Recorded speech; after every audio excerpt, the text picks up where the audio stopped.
My name is Deborah Lewis. I'm the mayor for the city of Ashland. I'm Fred Strand. I'm a county board supervisor for Bayfield County. My name is Mary Doherty, and I am the president of Farms Not Factories, which is a grassroots citizen group that was formed to encourage resilient local rural economies as well as keep CAFOs out of the Lake Superior Basin. So the benefits that are proposed by the company that wants to bring the CAFO here, one, they say that it will create jobs in the factory, and it also will, they say that it will help the local agricultural economy because the farm requires a lot of land, and they rent a lot of land from local farmers, and they also require a lot of feed for their animals, and that will be bought locally. And so they're saying that it will help the economy in that way. Well, first of all, we all eat. I like to eat. We all need food. Food has to be produced and come from somewhere. So it would certainly help with a food source. Other benefits to the county could be employment, people that would work there, increased tax base for the facilities that are built to support a CAFO, and the CAFO or a CAFO farming, they purchase lots of supplies and materials, so they would have to buy them someplace, and we hope they would buy them locally and help our local economy. We're concerned about up here in Bayfield the most, it would be the water pollution. If you look at Kewaunee County, which is a county very similar to Bayfield and Ashland counties in that it's was a tourist area, it's on Lake Michigan. They have, I believe, 98,000 cows in their county, and 34% of the tested wells are polluted. So people in Kewaunee County, which is a part of the United States, a part of Wisconsin, they can't drink their water. And that is what, that is one of the biggest negative impacts. We have also, there's a loss of property values, because who wants to live next to 26,000 pigs, right? So your property isn't worth as much. There's problems with infrastructure, like the roads. They have these enormous trucks that trucks the piglets out or the milk out or the manure out of the facility. They can ruin roads. You know how roads up here are dirt and get rutted really easily? That gets worse. There is air pollution. It's just, it comes down to anything. Like can you imagine if you put 26,000 yellow labs in a building like George?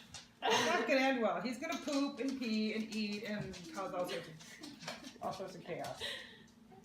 Well, CAFOs can have a negative effect on the environment, such as the waste that's produced, manure, and how it's disposed of and handled, and if not disposed of in an appropriate manner, could increase water pollution, both groundwater, but particularly surface water. CAFO would certainly have a smell to it, or people might call it an odor, and that would be from the animals when they're in the facility, but more likely when the manure is disposed of. There's also concern about human health risks in that CAFOs have a large number of animals in a small confined area, and particularly with pigs, there's epizootic diseases, which means that it's a disease that can be transmitted between pigs and humans, or animals and humans, in this case pigs. So there's the concern that there could be more diseases that would adversely affect humans because of a large concentration of pigs in one area. It's the largest hog CAFO in the state, so that makes it very different. We've never had a hog CAFO in the state of Wisconsin that has 26,000 pigs in it. And what makes it the same is that it has the same problem, which is a lot of animals eating and pooping and peeing in a pit and getting rid of the manure. And it's really the manure. I mean, there's all sorts of things that are wrong with CAFOs. The animal welfare issue definitely is something that needs to be looked at. But at its heart, we're looking at a situation where the waste that's generated by the CAFO is typically out of line with the area, the land where it can be spread. The CAFO, this particular one, but it could be others, are located in the watersheds that drain into Lake Superior.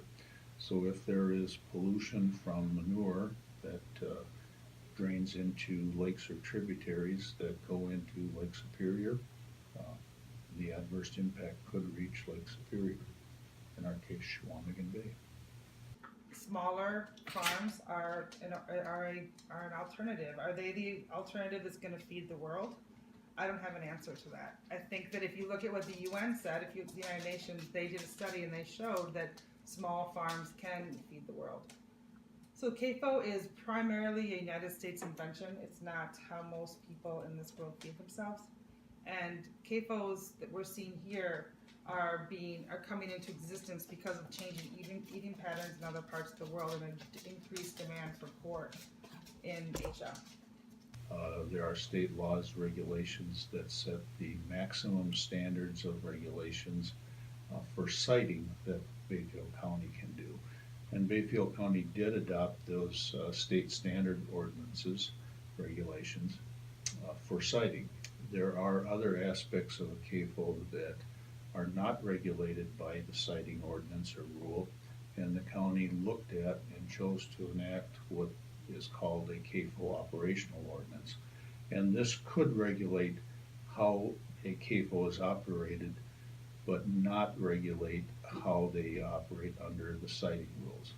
So things that aren't covered under the siting rules could be covered under the CAFO operational ordinance.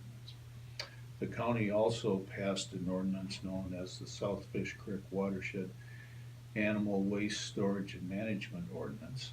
And this would require CAFOs that are located in the South Fish Creek watershed to have more storage capacity for manure than's required under state rules, and would also require the CAFO to have multiple spreading windows or plants for manure that's not required under the state regulation.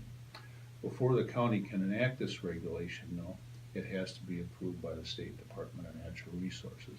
It's been submitted to the state for their review and consideration, but at this time we have not heard back from them yet. Well, in the state of Wisconsin in 2006, Governor Doyle, who's a Democratic governor, passed a law called AdCap 51, which is also referred to as the livestock siting law. It was passed with bipartisan support, so that means Democrats and Republicans supported this law that says local communities cannot say no to a CAFO.